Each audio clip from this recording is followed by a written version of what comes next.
ನಮಸ್ಕಾರ ಸ್ನೇಹಿತರೆ, ಎಲ್ಲರೂ ಹೇಗಿದ್ದೀರಿ? ನಮ್ಮ ಟೆಂಪಲ್ ಸ್ಟೋರಿ ಯೂಟ್ಯೂಬ್ ಚಾನಲ್ಗೆ ಸ್ವಾಗತ, ಸುಸ್ವಾಗತ. ನಾವಿರೋದು ಇವತ್ತಿದು ಬಿಳಿರಂಗಸ್ವಾಮಿ ಬೆಟ್ಟದಲ್ಲಿದ್ದೀವಿ. ಅಲ್ಲಿರುವಂತಹ ಸೋಲಿಗರ ಬುಡಕಟ್ಟು ಜನಾಂಗ ಜಾನಪದವನ್ನು ಎಷ್ಟು ಚೆನ್ನಾಗಿ ಉಳಿಸ್ಕೊಂಡ್ಬಂದಿದ್ದಾರೆ, ಅದನ್ನು ಹೇಗೆ ಮುಂದುವರ್ಸ್ಕೊಂಡ್ಬಂದಿದ್ದಾರೆ. ನಾವು ಕೂಡ ಹೋದಾಗ ಅಲ್ಲಿ ನಾವು ಕೂಡ ಒಂದು ಭಾಗವಹಿಸಿ ನಮಗೂ ಕೂಡ ಖುಷಿ ಸಿಕ್ತು. ನಮ್ಮ ಕೈಲೂ ಕೂಡ ನೃತ್ಯ ಮಾಡಿಸಿದ್ರು. ತುಂಬ ಚೆನ್ನಾಗಿತ್ತು ಅಂತಲೇ ಹೇಳ್ಬೋದು. ನೀವು ಕೂಡ ನೋಡಿ ಎಂಜಾಯ್ ಮಾಡ್ತಾರೆ. ಯಾಕಂದರೆ ಒಂದೊಂದು ಬುಡಕಟ್ಟು ಜನಾಂಗದ್ದು ಒಂದೊಂದು ವಿಶೇಷತೆ ಇರುತ್ತೆ. ಅದರಲ್ಲೂ ಕೂಡ ಇವ್ರದ್ದು ಕೂಡ ತುಂಬ ವಿಶೇಷತೆ ಇದೆ ಅಂತ ಅನ್ನಿಸ್ತು. ಹಾಗಾಗಿ ನಾನು ಕೂಡ ಈ ವಿಡಿಯೋನ ಶೇರ್ ಮಾಡ್ಕೊಳ್ಳಿಕ್ಕೆ ಇಷ್ಟಪಡ್ತೀನಿ. ಇದು ಬಂದು ಬಿಳಿಗಿರಂಗಸ್ವಾಮಿ ಬೆಟ್ಟದಲ್ಲಿ ಮಯೂರ ಹೋಟೆಲ್ ಇದೆ ನೋಡಿ. ಅದು ಹೋಟೆಲ್ ಹತ್ರನೇ ಆವರಣದಲ್ಲಿ ಈ ಸೋಲಿಗರ ಜನಾಂಗಕ್ಕೆ ಸಂಬಂಧಪಟ್ಟಂತಹ ಜನಾಂಗಗಳು ಮಾಡಿದಂಥ ನೃತ್ಯ ಮತ್ತು ಹಾಡು, ಜಾನಪದ ಹಾಡುಗಳು ಎಲ್ಲ ತುಂಬ ಚೆನ್ನಾಗಿರುತ್ತೆ. ನೀವು ಕೂಡ ಎಂಜಾಯ್ ಮಾಡ್ತೀರಾ ಅಂತ ಅಂದ್ಕೊಂಡು ಈ ವಿಡಿಯೋನ ಸ್ಟಾರ್ಟ್ ಮಾಡ್ತಾಯಿದ್ದೀನಿ. ಎಲ್ಲೂ ಕೂಡ ಸ್ಕಿಪ್ ಮಾಡಿಬಿಡಿ, ಪೂರ್ತಿ ನೋಡಿ, ನಿಮಗೂ ಕೂಡ ಖುಷಿ ಆಗುತ್ತೆ. ನಮಗೂ ಕೂಡ ನೃತ್ಯ ಮಾಡಲಿಕ್ಕೆ ಕರೆದು ನಾವು ಕೂಡ ಸೇರಿಕೊಂಡು ಭಾಗವಹಿಸಿ ತುಂಬ ಎಂಜಾಯ್ ಮಾಡಿದ್ದೀವಿ ಅಂತಲೇ ಹೇಳ್ತೀನಿ.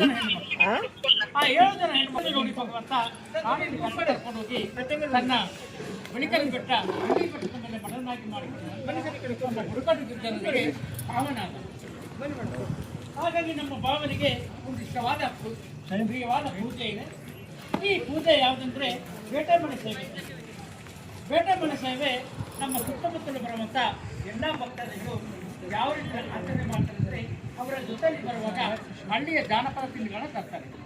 ಹಳ್ಳಿಯ ಜಾನಪದ ತಿಂಡಿಗಳಂದರೆ ಕಾಯಿ, ಕಡಲೆಪುರಿ, ಬೆಲ್ಲ, ವಡೆ, ಕಜ್ಜಾಯ ಎಲ್ಲ ತಂದು ಅವರ ಜೊತೆಯಲ್ಲಿ ಶಂಕು ದೇವರ ಬೆತ್ತವನ್ನು ತಂದು ನಮ್ಮ ಭಾವನೆ ಸನ್ನಿಧಾನಕ್ಕೆ ಬಂದು ಆ ತಿಂಡಿಗಳೆಲ್ಲ ಬೆರೆಸಿ ನಮ್ಮ ಭಾವನೆಗೆ ಎಡೆಯನ್ನು ಮಡಗಿ ಒಂದು ಸಾರಿ ಸಂಕಲ್ಲಿ ಊದಿ ಲಕ್ಷ್ಮೀ ರಮಣ ಗೋವಿಂದ ಅಂತ ಹಾಕ್ತಾರೆ. ಹಾಗಾಗಿ ತಾವೆಲ್ಲರೂ ಕೂಡ ನಮ್ಮ ಭಾವನೆ ಸನ್ನಿಧಾನಕ್ಕೆ ಬರ್ತೀರಾ. ನಮ್ಮ ಭಾವನೆಗೆ ನಾವು ಸರಿ ಗೋವಿಂದ ಹಾಕಿ ನಾವು ಕಾರ್ಯಕ್ರಮವನ್ನು ಪ್ರಾರಂಭ ಮಾಡೋಣ. ನಾನು ಲಕ್ಷ್ಮೀ ರಮಣ ಗೋವಿಂದ ಅಂದರೆ ತಾವೆಲ್ಲರೂ ಕೂಡ ಜೋರಾಗಿ ಗೋವಿಂದ ಹಾಕಬೇಕು. ನಾನು ಆಪರಕ್ಕಂದ್ರೆ ತಾವು ಗೋಪರಕ್ಕನ್ಬೇಕು. ನಾನು ಆಪರಕ್ಕಂದ್ರೆ ತಾವು ಗೋಪರ. ನಾನು ಅಂದ್ರೆ ತಾವು ಆಡಬೇಕು. ಯಾರು ನಮ್ಮ ಭಾವನೆಗೆ ತಾವುಗಳು ತುಂಬ ಜೋರಾಗಿ ಗೋವಿಂದ ಹಾಕ್ತಿರೋ ನಮ್ಮ ಭಾವ ನಿಮಗೆ ಒಳ್ಳೆಯ ಆರೋಗ್ಯವನ್ನು ಕೊಡ್ತಾನೆ, ಒಳ್ಳೆಯ ಸಕಲ ಭಾಗ್ಯವನ್ನು ಕೊಡ್ತಾನೆ. ಯಾರು ಗೋವಿಂದ ಮತ್ತು ಆಪರಕ್ಕದನ್ನು ಕಡಿಮೆಯಲ್ಲಿ ಕೂಗ್ತಿರೋ ನಿಮಗೆ ಕಡಿಮೆ ಆರೋಗ್ಯ, ಕಡಿಮೆ ಭಾಗ್ಯವನ್ನು ಕೊಡ್ತಾನೆ ಅಂತೇಳಿ ನಾವು ಕೇಳಿಕೊಳ್ಳುತ್ತಾ ಈ ಕಾರ್ಯಕ್ರಮವನ್ನು ಪ್ರಾರಂಭ ಮಾಡ್ತಿದ್ದೇವೆ. ಲಕ್ಷ್ಮೀ ರಮಣ ಗೋವಿಂದ ಗೋವಿಂದ, ವೆಂಕಟ ರಮಣ ಗೋವಿಂದ ಗೋವಿಂದ, ಶ್ರೀ ಗೋವಿಂದ ಗೋವಿಂದ. ಗೋಪರಾಕ್, ಗೋಪರಾಕ್, ಗೋಪರಾಕ್, ಗೋಪರಾಕ್, ಗೋಪರಾಕ್, ಗೋಪರಾಕ್, ಗೋಪರಾಕ್.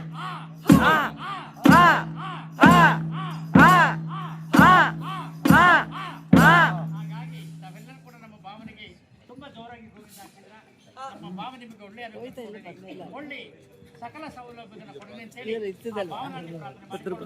ಯಾರು ಜೋರಾಗಿ ಅಂತ ಕೂಗಿದ್ದಾರೋ ಅವರಿಗೆ ಕೊರೋನಾ ಕಾಯ್ದೆ ಬರಲ್ಲ. ಹಾಗಾಗಿ ಬರಲಿದೆ ನಮ್ಮ ಸೋಲಿಗರಿಗೆ ಭಾವನಾದ ಬಿಳಿಗಿರಂಗಸ್ವಾಮಿ ಮೇಲೆ ರಂಗಭಾವ ಎಂಬ ಜಾನಪದ ಗೀತೆ ನಮ್ಮ ಸೋಲಿಗ ಉಸ್ಮಾನೆ ಕಾಣಸಾಗುತ್ತೆ.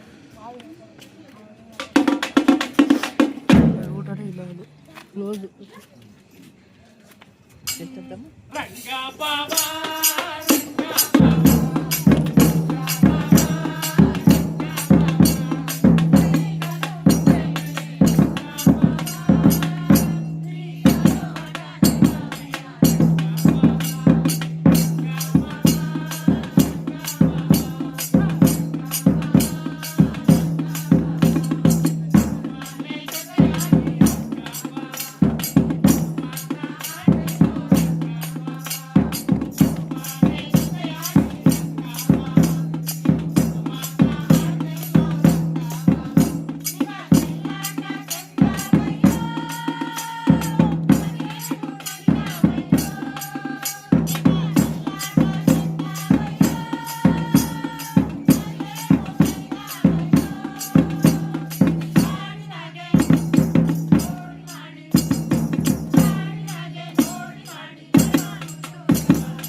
ಸೋಲಿಗರಲ್ಲಿ ವರ್ಷಕ್ಕೊಂದು ಬಾರಿ ಒಂದು ಹಬ್ಬವನ್ನು ಮಾಡ್ತೀವಿ.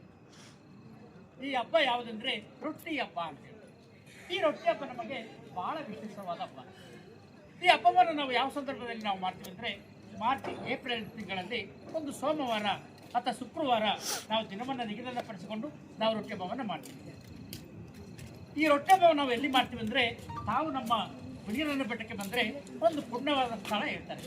ಆ ಸ್ಥಳ ಯಾವುದಂದ್ರೆ ದೊಡ್ಡ ಸೊಪ್ಪಿಗೆ ಅಂತ ಹೇಳಿ. ಆ ದೊಡ್ಡ ಸೊಪ್ಪಿಗೆ ಮರಕ್ಕೆ ಸುಮಾರು 2000 ವರ್ಷಗಳ ಇತಿಹಾಸವಿದೆ. ಆ ಮರದ ಕೆಳಗಡೆ ಶಿವನಲಿಂಗಗಳು 101 ಲಿಂಗಗಳಿವೆ. ನಮ್ಮ ಕರ್ನಾಟಕದಲ್ಲಿ ಗಂಡು ನದಿಗೆ ಭಾರಗವ ನದಿ ಇರುತ್ತೆ. ಅಲ್ಲಿ ಪರಶುರಾಮರು ತಪಸ್ಸು ಮಾಡುವಂಥ ಸ್ಥಳ. ನಾವು ಅಲ್ಲಿ ರೊಟ್ಟಿ ಹಬ್ಬವನ್ನು ಮಾಡ್ತೀವಿ. ಈ ರೊಟ್ಟಿಯನ್ನು ನಾವು ಯಾವ ರೀತಿ ನಾವು ಮಾಡ್ತೀವಿ ಅಂದರೆ, ನಾವು ರಾಗಿಯನ್ನು ಕಲ್ಲಲ್ಲಿ ಬೀಸಿ ನಾವು ಬೆಂಕಿಯನ್ನು ಹಾಕಿ 3 ಥರದ ಕಾಡೆಲೆಗಳನ್ನು ತಂದು ಆ ಎಲೆಗಳ ಮೇಲೆ ರಾಗಿಯನ್ನು ತಟ್ಟಿ ಆ ಬೆಂಕಿ ಮೇಲೆ ರೊಟ್ಟಿಯನ್ನು ಸುಟ್ಟು ಅದರ ಜೊತೆಗೆ ಕಾಳರಸನಕಾಯಿ ಪಲ್ಯವನ್ನು ಮಾಡಿ ನಮ್ಮ ಸೋಲಿಗ ಬಸ್ಸಲ್ಲಿ ಪಲ್ಯವನ್ನು ತಾಳಗಂತ ಕರಿತೀವಿ. ಈ ತಾಳಗವನ್ನು ಮಾಡಿ ನಮ್ಮ ಮನೆ ದೇವರುಗಳಾದ ರಂಗಪ್ಪ, ಜಡೆಯಪ್ಪ, ಮಾದಪ್ಪ ಈ ದೇವರುಗಳಿಗೆ ಎಡೆಯನ್ನು ಮಡಗಿ ಗೋರುಕ ನಮ್ಮ ನೃತ್ಯವನ್ನು ನಾವು ಮಾಡ್ತೀವಿ. ನಮ್ಮ ಸೋಲಿಗ ಭಾಷೆಯಲ್ಲಿ ಹೇಳುತ್ತೆ ಗೋರುಕನ. ಕಾನ್ ಅಂದರೆ ದಟ್ಟವಾಗಿ ಬೆಳೆದಿರುವಂಥ ಕಾನನ್ನು ನಾವು ಕಾನ್ ಅಂತ ಕರಿತೀವಿ. ನನ್ನ ಕನ್ನಡದಲ್ಲಿ ಬಿಟ್ಟಿ ಹರಿದೋರಣ ಕಾಣೆ ಅಂತ ಕರಿತೀವಿ. ಅಂದರೆ ಥಿಕ್ ಫಾರೆಸ್ಟನ್ನು ನಾವು ಕಾನ್ ಅಂತ ಕರಿತೀವಿ. ಈ ಕಾನನ ಮರಗಳು ತುಂಬ ಹೇರಳವಾಗಿ ಬೆಳೆದಿರುತ್ತೆ. ಹೇರಳವಾದ ಮರದ ಕೊಂಬೆಗಳು ಒಂದಕ್ಕೊಂದು ಕಿಂತ ಗಾಳಿ ಬೀಸಿದಾಗ ಆ ಕೊಂಬೆಗಳು ಒಂದಕ್ಕೊಂದು ಘರ್ಷಣೆ ಆಗಿ ಒಂದು ಶಬ್ದ ಬರುತ್ತೆ. ಆ ಶಬ್ದ ಯಾವುದೆಂದರೆ ಗುರ್ರ ಅಂತೇಳಿ ನಾವು ಗೋರುಕನ ಅಂತ ಕರಿತೀವಿ. ಎಂದರೆ ಘೋರವಾದ ಕಾಡು, ದಟ್ಟವಾದ ಕಾಡು ಅಂತೇಳಿ ಹಬ್ಬವನ್ನು ಮಾಡ್ತೀವಿ. ಈ ಗೋರ್ಕನಾಡಿನಲ್ಲಿ ನಾವು ಒಂದರ ಮೇಲೆ ಇರಲ್ಲ, ಮರಗಳ ಮೇಲೆ ಇರ್ತೀವಿ, ಪಕ್ಷಿಗಳ ಮೇಲೆ ಇರ್ತೀವಿ, ಪ್ರಾಣಿಗಳ ಮೇಲೆ ಇರ್ತೀವಿ, ಹೂವಿನ ಮೇಲೆ ಇರ್ತೀವಿ. ಎಲ್ಲರ ಹಾಡನ್ನು ಹೇಳ್ಕೊಂಡು ನಾವು ನೃತ್ಯವನ್ನು ಮಾಡ್ತೀವಿ. ಈ ನೃತ್ಯವನ್ನು ನಾವು ಎಷ್ಟೊತ್ತಷ್ಟುಗಳಿಗೆ ನಾವು ಮಾಡ್ತೀವಿ ಅಂದರೆ, ರಾತ್ರಿ 8 ಗಂಟೆದು ಶುರು ಮಾಡಿದ್ರೆ ಬೆಳಗ್ಗೆ ಸೂರ್ಯ ಮೂಡ ತನಕ ನಾವು ನೃತ್ಯವನ್ನು ಮಾಡ್ತೀವಿ. ಹಾಗಾಗಿ ಈಗ ತಮ್ಮ ಮುಂದೆ ಬರಲಿದೆ ಗೋರುಕ ನಮ್ಮ ನೃತ್ಯ. ತಮಗೆ ನೃತ್ಯ ಮಾಡಲಿಕ್ಕೆ ಯಾರಿಗೆ ನಮ್ಮ ಜನಪದ ಕಲಾವಿದರೊಟ್ಟಿಗೆ ಆಸಕ್ತಿ ಇದೆಯೋ ಅವರು ತಮ್ಮ ಶೂ ಮತ್ತು ಸ್ಲಿಪ್ಪರನ್ನು ಬಿಟ್ಟು ನೃತ್ಯವನ್ನು ಮಾಡ್ಬೋದು ಅಂತೇಳಿ ನಾವು ಕೇಳ್ಕೊಳ್ತಿದ್ದೇವೆ. ಈಗ ಬರಲಿದೆ ಗೋರುಕನ ನಮ್ಮ ಸೋಲಿಗ ಕುಸುಮಲೆ ಕಲಸ ಮಾಡ್ತಾರೆ. ಅದನ್ನು ನೋಡ್ಕೊಂಡು ಎಲ್ಲ ಮಾಡ್ತಾರೆ. ಎಲ್ಲರೂ ಸೇರ್ಕೊಳ್ತಾರೆ. ಅವರು ಎಲ್ಲ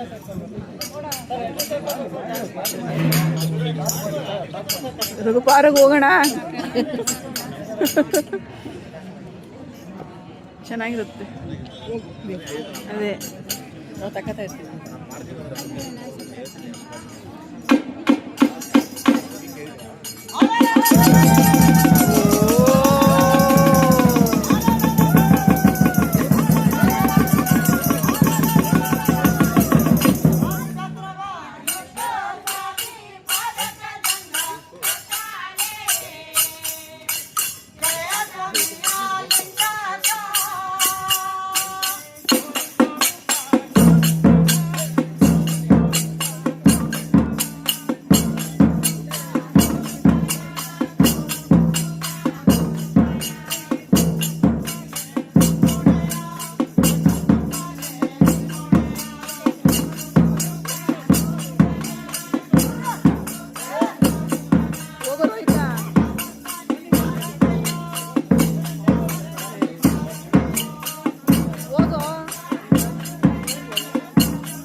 ಗೋವಿಂದ ಗೋವಿಂದ. ಮಕ್ಕಳಿಗೆ ಯಾಕಂದ್ರೆ ಜನಪದ ಬಹಳ ನಮ್ಮ ಸಂಸ್ಕೃತಿ ಬಹಳ ಮುಖ್ಯ, ನಮ್ಮ ಭಾಷೆ ಬಹಳ ಮುಖ್ಯ. ಹಾಗೇನೆ ಅದರ ಜೊತೆಗೆ ಪರಿಸರ ಬಹಳ ಮುಖ್ಯ. ಯಾಕಂದ್ರೆ ಪರಿಸರ ಚೆನ್ನಾಗಿದ್ರೆ ನಾವು ಚೆನ್ನಾಗಿ ಆರೋಗ್ಯವಾಗಿರ್ತೀವಿ. ಪರಿಸರ ಇಲ್ಲದಿದ್ರೆ ನಮಗೆ ನಾನಾ ರೀತಿ ಕಾಯಿಲೆಗಳು ಬರ್ತವೆ. ಹಾಗಾಗಿ ನಾವು ಪರಿಸರವನ್ನು ಕಾಪಾಡಬೇಕು. ಅದರ ಜೊತೆಗೆ ಮುಖ್ಯವಾಗಿ ಸಂಸ್ಕೃತಿ ಉಳಿಸ್ಕೊಳ್ಬೇಕು, ನಮ್ಮ ಭಾಷೆ ಉಳಿಸ್ಕೊಳ್ಬೇಕು. ಇಲ್ಲಿ ಬಂದಿರುವಂಥ ಅಭಿಮಾನಿಗಳಿಗೆ ಎಷ್ಟು ಎಷ್ಟು ಜನಿಗೆ ಕನ್ನಡ ಭಾಷೆ ಬರುತ್ತೆ? ಕೈ ಎತ್ತಿ ನೋಡೋಣ. ಜೋರಾಗಿ ತಪ್ಪಾಳೆ. ಯಾಕಂದ್ರೆ ಇತ್ತೀಚಿನ ದಿನಗಳಲ್ಲಿ ನಾವೇನು ಮಾಡ್ತೀವಿ ಅಂದರೆ ನಮ್ಮ ಸಂಸ್ಕೃತಿಯನ್ನು ನಾವು ಮರಿತಾ ಇದ್ದೀವಿ, ನಮ್ಮ ಭಾಷೆನ ನಾವು ಬೆಳೆಸ್ತಾ ಇಲ್ಲ. ಮಕ್ಕಳಿಗೆ ಏನು ಮಾಡ್ತೀವಿ ಅಂದರೆ, ನಾವು ದೊಡ್ಡವರು ಏನು ಮಾಡ್ತೀವಿ ಅಂದರೆ, IAS ಅಧಿಕಾರಿಯಾಗಿದ್ದರೆ ನಾವು ಭಾಷೆನೇ ಮಾಡ್ತೀವಿ. ಕನ್ನಡ ಭಾಷೆನ ಆಡಲಿಕ್ಕೆ ಅವಮಾನ ನೋಡಿ. ನಮ್ಮ ಮಕ್ಕಳಿಗೆ ಕನ್ನಡ ಭಾಷೆನ ಕಲಿಸಿ, ನಮ್ಮ ಭಾಷೆನ ಆಡಲಿಕ್ಕೆ ನಾವಕ್ಕೆಂದರೆ ನಾವು ಕನ್ನಡ ತಾಯಿಯ ಮಡಿಲಲ್ಲಿ ನಾವು ಧರಿಸಿದ್ದೀವಿ.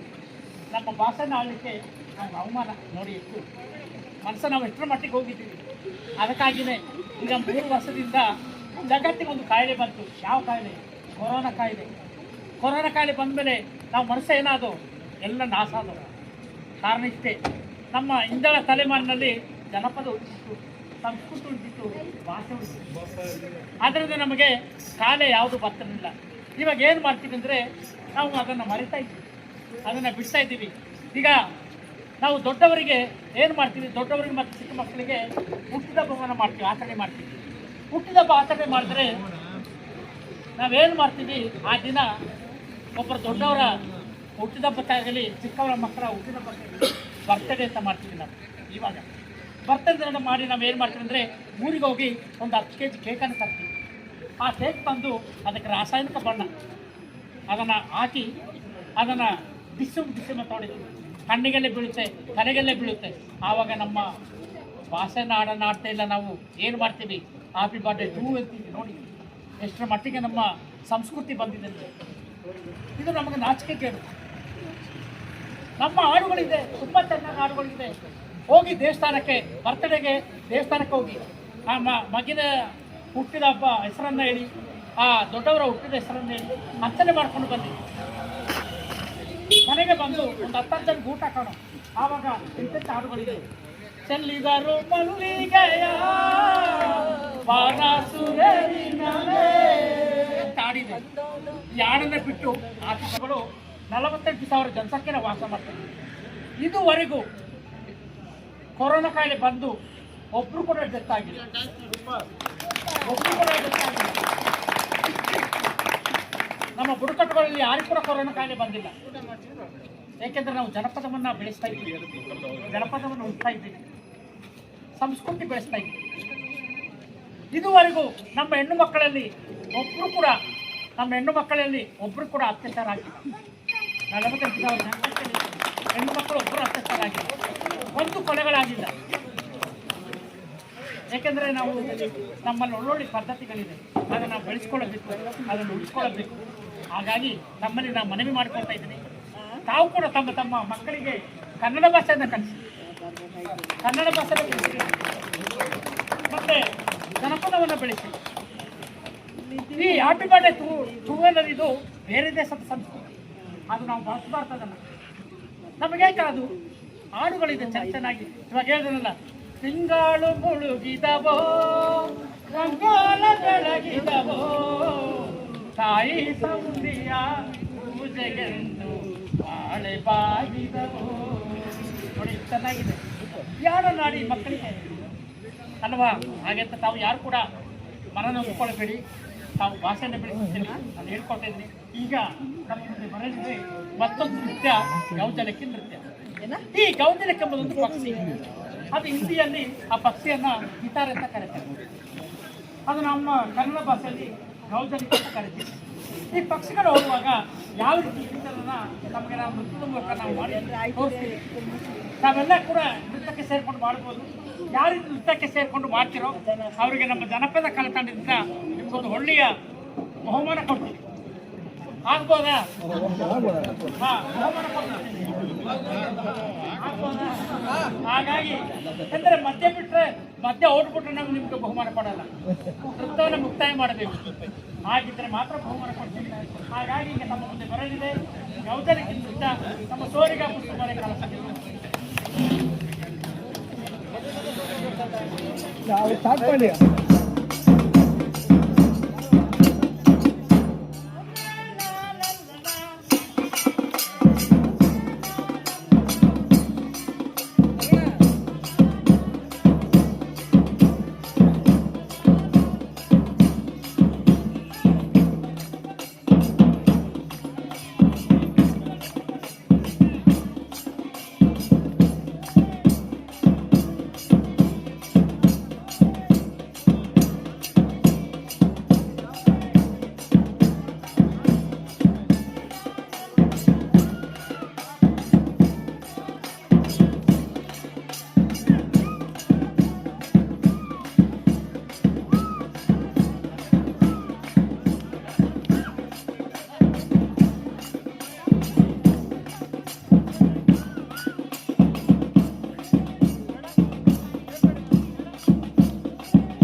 ಕೊನೆವರೆಗೂ ಪರವಾಗಿಲ್ಲ, ಪರವಾಗಿಲ್ಲ, ಬಹಳ ಚೆನ್ನಾಗಿ ಕೊನೆವರೆಗೂ ನೃತ್ಯವನ್ನು ಮಾಡಿದ್ದೀರಾ. ಹಾಗಾಗಿ ಒಂಥರ ಜೋರ್ ತಪ್ಪಳೆ ಬರಲಿ ಅಂತ